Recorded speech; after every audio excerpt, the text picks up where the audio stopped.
এ পৃথিবীতে যত নিয়ামত আল্লাহ মানুষকে দিয়েছেন, সব চাইতে বড় নিয়ামত বান্দার জন্য আল্লাহর ক্ষমা। আল্লাহ পাক যদি কাউকে ক্ষমা করে দেয়, মাফ করে দেয়, এইটাই সব চাইতে বড় নিয়ামত। তাছাড়া টাকা পয়সার মালিক হয়ে গেছেন, কোটি কোটি ডলারের মালিক, এলাকার সব সম্পদ আপনার, আপনি ক্ষমতার চেয়ারে আছেন 41 সাল না 71 সাল পর্যন্ত। রব্বুল আলামিন একটা উদাহরণ দিয়েছেন কোরআনে সূরা হাদীদের 20 নম্বর আয়াতে, ই'লামু আন্নামাল হায়াতুদ দুনিয়া লাইবুন ওয়া লাহবুন ওয়া যিনাতুন ওয়া তাফাখুরুম বাইনাকুম ওয়া তাকাসুরুম ফিল আমওয়ালি ওয়াল আওলাদ। জেনে রাখো, দুনিয়ার জীবনটা খেলাধুলা, রং তামাশা, প্রতারণা, হাসি ঠাট্টা, এইটা ছাড়া, ক্রিয়া কৌতুক ছাড়া আর কিছু না। আল্লাহ এখানে উদাহরণ দিয়েছেন একটা আমাদেরকে খুব সুন্দর, ভালো করে খেয়াল করেন।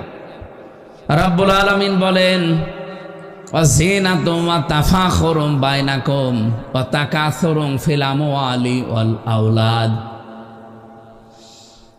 এটা হচ্ছে সৌন্দর্য বর্ধন করে দিয়েছে পৃথিবীর মানুষের চোখে। এখানে বেশি বেশি সম্পদ, বেশি বেশি সন্তান, বেশি বেশি ক্ষমতা পাওয়ার জন্য মানুষ মনে করে আমি মহা অন্ধ হয়ে পড়েছি। কিন্তু দুনিয়ার এই সব কিছু কেমন জানো? কামাসালি গাইসিন আজাবাল কুফার। এই এদিকে তাকান, কামাসালি গাইসিন, আল্লাহ বলেন একটা উদাহরণ খেয়াল করো। বৃষ্টি হচ্ছে, আজাবাল কুফার নাবাতুহু, এই যে জমিনে যে ফসলগুলো উৎপন্ন হয়, এটা দেখে কৃষক যেমন বৃষ্টির পানির ফসল পেয়ে চমৎকৃত হয়, আনন্দে আত্মহারা হয়ে যায়। সুম্মা ইয়াহিজু ফাতারাহু মুসফাররান, এরপরে কিছুদিন পরে দেখবে এই খড়কোটাগুলো সবুজ বর্ণ ধারণ করার পরে হলুদ বর্ণ হয়ে যায়। এটা একেবারে হলুদ বর্ণ হয়ে যায়। সুম্মা ইয়াকুনু হুতামা, এরপর এটা খড়কোটায় পরিণত হয়ে যায়। দুনিয়ার জীবনটা এইরকম।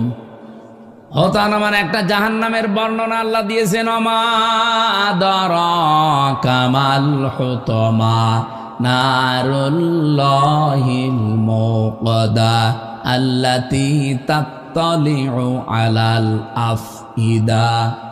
হোতমার পরিচয় আল্লাহ বলেন এমন, এই যে হোতমা খড়কোটার পরে, এটা হোতমা কেন বললাম জানো?